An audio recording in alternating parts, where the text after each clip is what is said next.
Olá, pessoal, voltamos à nossa leitura diária desse livro fantástico, A Arte do Improvável, do Impossível, desculpa.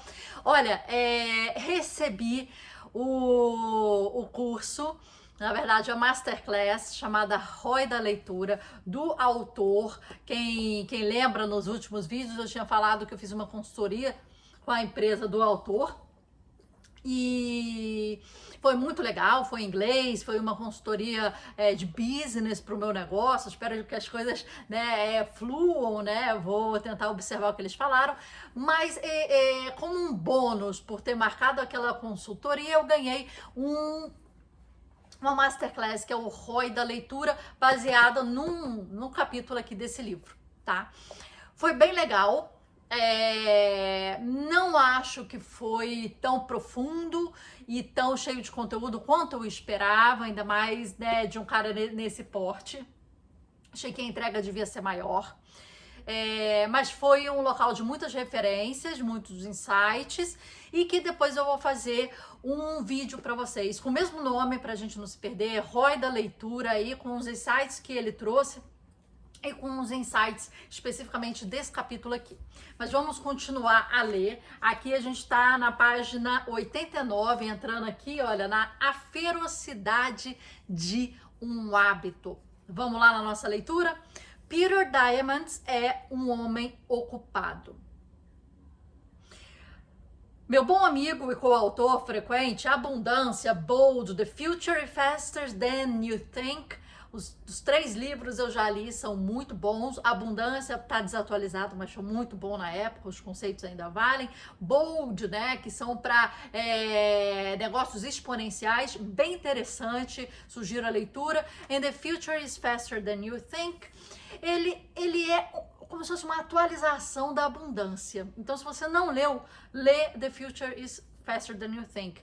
Não trouxe tantos insights assim, mas é um livro mais atualizado, ok? É o fundador da X Prize Foundation, cofundador da Singularity University, é uma faculdade no Vale do Silício, que tem alguns brasileiros que foram para lá, o Thiago Matos, da Aerolito, o Murilo Gun, que fala sobre criatividade. Foi muito interessante seguir o conteúdo dos dois.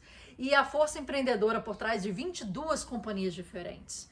Em 2014, a Fortune o colocou na lista dos 50 maiores líderes do mundo, e ele continua sendo a única pessoa que conheço que já apareceu em um selo postal. Porém, na época em que nos conhecemos, tudo isso ainda estava para acontecer. Olha que maravilhoso, você conhecer alguém na verve de alguém se tornar uma maior potência. Você pega, né, os primeiros insights dessa pessoa. Você conhecer e ajudar alguém quando as coisas já estão funcionando, já estão faturando, já estão dando certo, é muito fácil, né? É muito cômodo até. Acreditar em alguma coisa, em algum projeto, alguma ideia ou em alguém, quando aquilo ainda é uma semente a ser lançada no solo, é um leap of faith. É um salto de esperança no vazio. E só pessoas bem obstinadas conseguem fazer isso, né? Hoje, 2 parceiros meus deram para trás num projeto, né, em que na verdade era para acreditar na minha potência como produtora de conteúdo, como a expert, né? Só que não tá dando ainda dinheiro, ainda, essa é a palavra. Mas acreditar nesse momento faz toda a diferença. Isso começa por mim, mas as parcerias que eu tenho tem que acreditar também. Então hoje é um dia delicado para mim nesse sentido, e me lembra a história do porco ou da galinha. Não vou me estender aqui não, mas se você não conhece a história do porco e da galinha, é o seguinte: a galinha falou assim, porco, vamos fazer um projeto? Aí o porco falou, vamos galinha, vamos fazer um projeto. Aí a galinha falou assim, ok, todo dia eu vou dar um ovo. E aí a galinha falou assim, e você dá um tocinho. E todo dia a gente vai dar um negocinho, a gente vai crescendo e a gente vai desenvolvendo esse projeto. E começou um dia, começou 2 dias, começou 3 dias, mas aí o porco falou assim, olha, todo dia você tá dando um ovo, que é algo que você tá produzindo, mas todo dia eu tô dando um pedaço de mim. Eu tô dando um pedaço da minha carne. Eu tô dando um pedaço de algo que faz eu ser eu. E que se eu continuar dando, aquilo vai me destruir. Mas eu tô dando de mim, na carne, na pele, eu tô cortando de mim. E você tá dando um ovo. Então, quando a gente pergunta, o que você tá dando pro projeto? É um toucinho ou é um ovo? Quando você entra como parceiro de um projeto, ou os dois têm que dar ovos, ou os dois têm que dar toucinho. Não dá para um dar ovo e um dar toucinho, porque as coisas não vão acontecer nesse sentido. Então, encontre uma pessoa que esteja equilibrada, na mesma potência de energia e de entrega que você. Esse é o ponto. Peter e eu nos conhecemos em 1999, no início das nossas carreiras. Nós nos conhecemos porque escreveu um dos primeiros artigos principais da X-Prize e que foi a tentativa maluca de Peter de inaugurar a fronteira espacial e uma bolsa de 10 milhões de dólares para a primeira pessoa que construísse uma nave espacial e voasse a uma órbita terrestre baixa por 2 vezes em 2 semanas.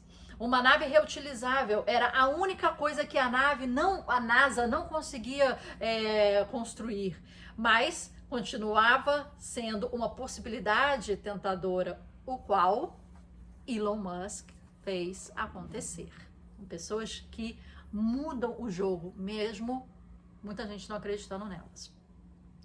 Você gostando dele ou não, não precisa gostar, veja o resultado.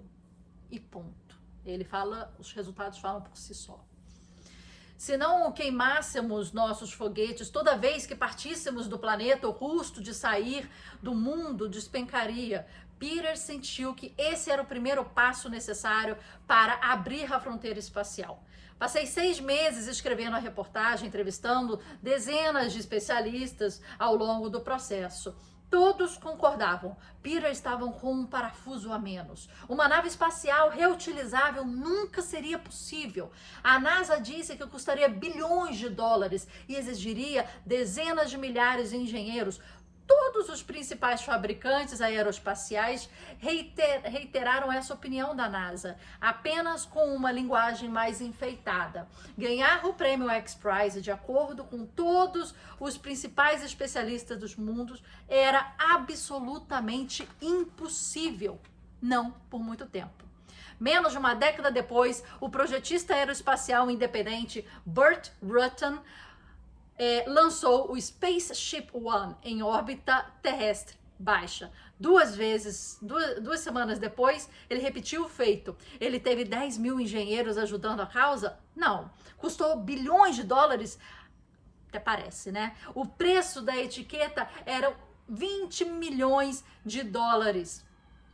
O impossível se tornara possível, e porque Peter e eu nos tornamos bons amigos durante o processo, fui presenciar a façanha de perto e em pessoa. Então, como é que é possível? É familiar. Foi assim que Peter ajudou a desbloquear a fronteira espacial. Ele acordou, digitou algo no computador por alguns instantes, depois tomou um café da manhã. Então foi para algum lugar e conversou um pouco. E depois foi para outro lugar e conversou mais um pouco. E em seguida abriu o computador e voltou a teclar. Por fim almoçou e depois do almoço foi para outro lugar e teve outra conversa. E falou um pouco no celular e digitou um pouco mais. E houve viagens de avião e idas à academia, em vez de quando ele tomava banho, dormia um pouco, ia ao banheiro, e de novo, e assim o impossível se parece quando visto de perto, mas não apenas para Peter, para praticamente todo mundo. A excelência sempre tem um preço. Diariamente, se seu objetivo são coisas grandiosas, você direcionará praticamente todo o seu disponível a esse objetivo. Com base nessa perspectiva, exige-se a mesma quantidade de tempo e energia para ser a melhor lavanderia de Cleveland, Ohio, do que para desbloquear a fronteira espacial. É claro que sim. A excelência não importa em que nível, sempre exigirá tudo o que temos. Tudo o que temos. Então, o que realmente diferencia quem busca o impossível? Até onde sei, 3 características cruciais. A primeira é o tamanho da visão original. É difícil conseguir coisas incríveis por acaso. Você precisa sonhar grande. Peter queria ir para o espaço. Sempre ele queria que outras pessoas o acompanhassem nessa jornada. Seu sonho era insensato e irracional, mas como Peter adora dizer, antes de algo realmente revelador, vem uma ideia louca. E aqui nós já cuidamos das coisas. Você transformou curiosidade em paixão, paixão em propósito e usou a informação para moldar um propósito maciçamente transformador. Você já é uma ameaça. Se você está construindo essa base, caminhando rumo ao conhecimento profundo, é só continuar caminhando, já que essa é a via rumo ao impossível. A segunda característica é a quantidade de fluxo na equação. O impossível será sempre uma longa viagem. O fluxo é um dos ingredientes-chave na persistência a longo prazo. A quantidade de fluxo que uma atividade produz tem uma única direção, somente nossa boa vontade de persegui-la por anos a fio.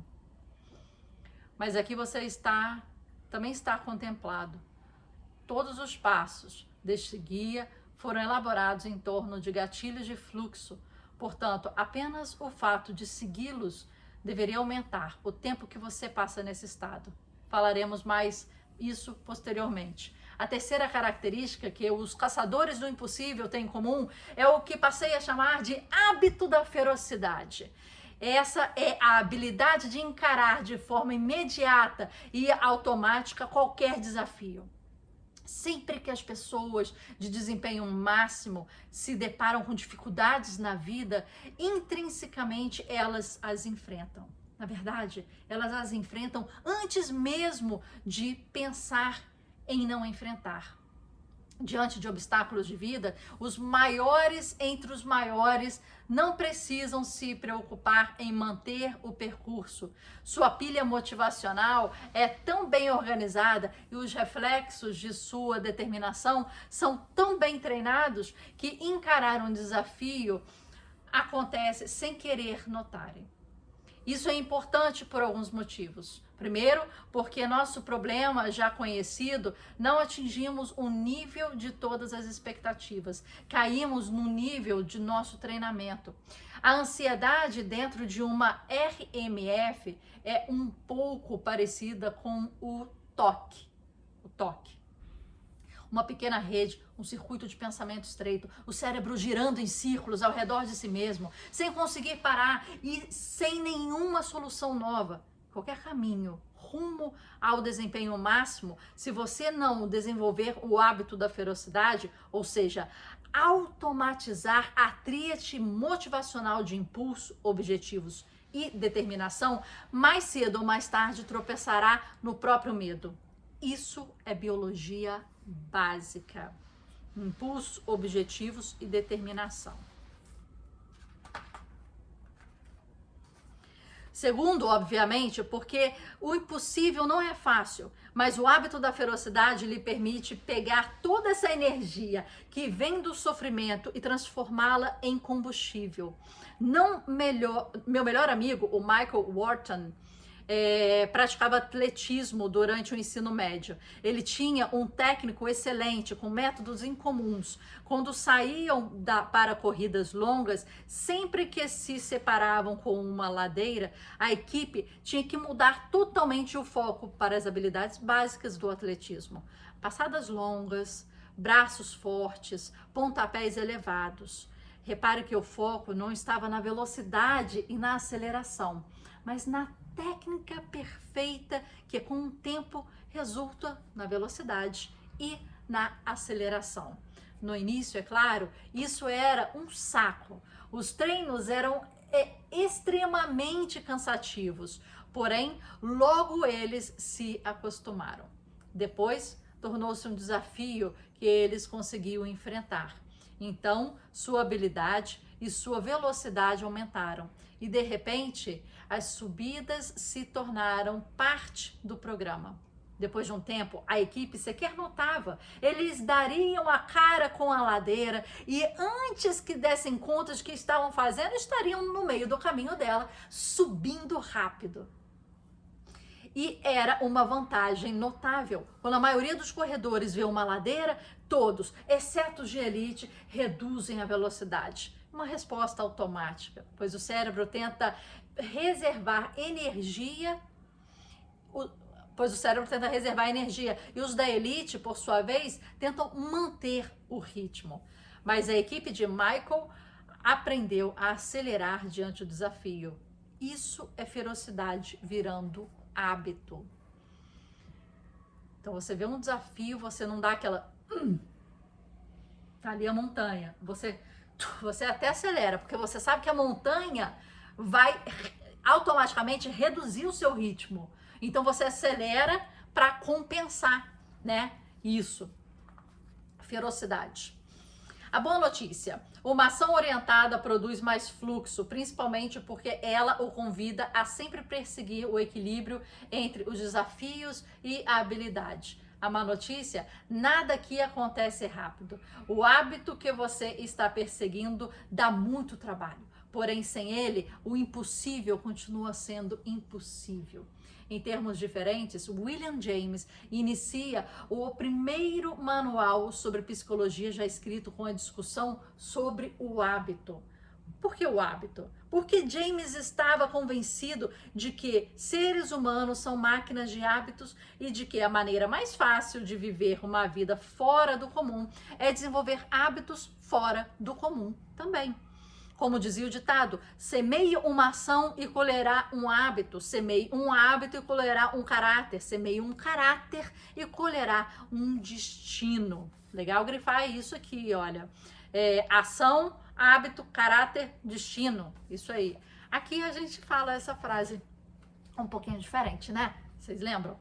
Dessa vez, quase tudo que aprendemos confirmou suspeitas de James. O que significa que seu conselho é, acima de tudo, incrível e duplamente crucial quando aplicado ao hábito da ferocidade. Tudo se resume a poupar tempo. Se seu interesse são façanhas extremas, o hábito da ferocidade ajuda a maximizar as 24 horas que temos. Voltamos à equipe do atletismo do meu amigo. A maioria de nós é um corredor comum. Ou seja, ele reduz a velocidade quando o nível de desafio aumenta. Viu a montanha? Já vai reduzindo a velocidade. Porém, quando o hábito da ferocidade toma conta, você está dentro antes mesmo de saber que está. É claro que talvez isso apenas poupe 10 minutos do desafio, mas com o tempo vai aumentando. Mas se você está resolvendo alguns problemas difíceis por dia, esse total de 20 minutos torna-se mais do que 100 horas por ano, o que representa uma vantagem de 5 dias sobre os competidores. Além disso, desenvolver o hábito da ferocidade também reduz a carga cognitiva. Queimamos muitas calorias ao ficarmos ansiosos com a tarefa que temos pela frente. No entanto, uma vez que conseguimos autorizar o nosso instinto de enfrentamento, não poupamos apenas tempo, mas também energia. Assim, você não ganhará apenas 5 dias sobre a concorrência, mas também mais combustível no tanque com o qual encarar esses dias. Chame isso de juros compostos. Como desenvolver um hábito da ferocidade? Acompanhe os exercícios desse livro. Alinhe todos os motivadores intrínsecos. Aumente a pilha com a definição das metas adequadas. Pratique todos os 6 níveis de determinação. E apenas siga em frente, sem parar. Como medir o progresso? Como saber que desenvolveu de verdade o hábito da ferocidade? Fácil. Quando alguém lhe pergunta em que você tem trabalhado e a lista de realizações que sai da sua boca surpreende a ambos, é assim que você fica sabendo. Eu acho interessante que a gente está chegando no fim do ano, né? Estamos em novembro agora, e normalmente no início do ano eu faço listas, eu faço planejamentos, coloco os bullets, e esse foi um dos únicos anos que eu comecei a parar de fazer isso. Não quero fazer isso. Eu fazia para o próximo ano, eu fazia para os próximos anos, né? 2, 5 anos, 10 anos, coloca lá, faz um mapinha, coloca o que eu quero, as conquistas, não sei o quê. E no início do ano eu sempre releio.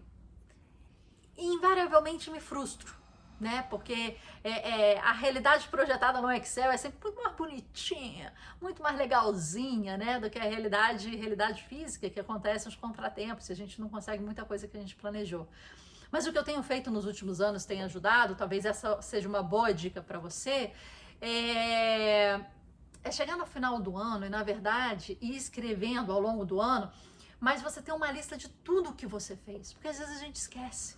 Né? Às vezes a gente esquece o que a gente conquistou durante o ano, que pode ser grande, pode ser pequeno, mas a gente esquece. E esse ano eu decidi fazer isso, peguei no final do meu planner, eu gosto de planners, né? Vou escrevendo todos os dias os to-dos, as agendas, mas no final do planner, que tem umas páginas soltas, né, sem nada, eu escrevo as conquistas.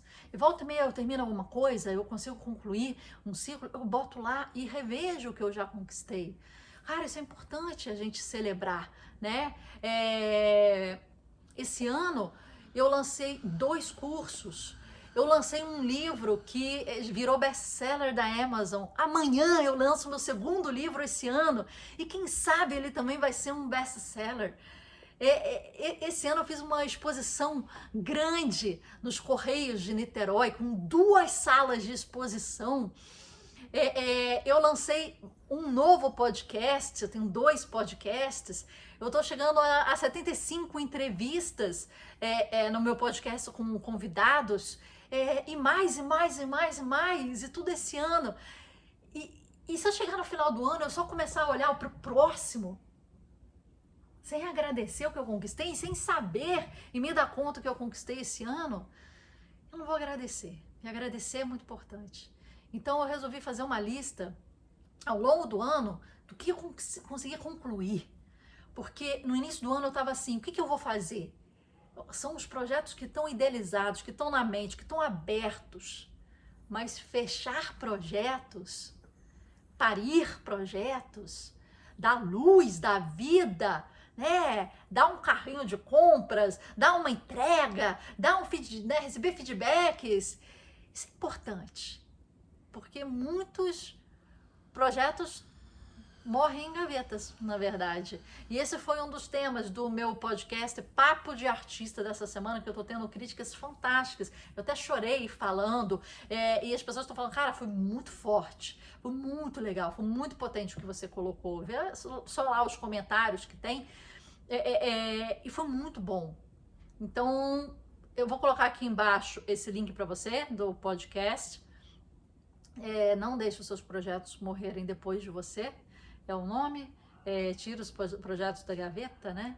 Que foi muito legal, mas acho que comece a fazer essas listinhas. De repente é um bom exercício para você, tá sendo para mim, do que eu tô conseguindo fechar. Porque abrir listas, abrir bullets, principalmente no início do ano, é muito fácil. Fechá-las, concluir, lançar, colocar no mercado, receber feedback, críticas. Isso é difícil. Isso está sendo o meu desafio. Isso está sendo o meu impossível, fazer o que eu própria planejei, né? E eu quero que você pense o que está sendo um impossível para você. Mas aos poucos eu estou conseguindo. Esse ano, um best-seller, um livro lançado amanhã, 2 cursos, uma exposição grande e muito mais. Ainda está por vir. Ainda estamos em novembro. O ano não acabou. Até a próxima leitura. Até amanhã.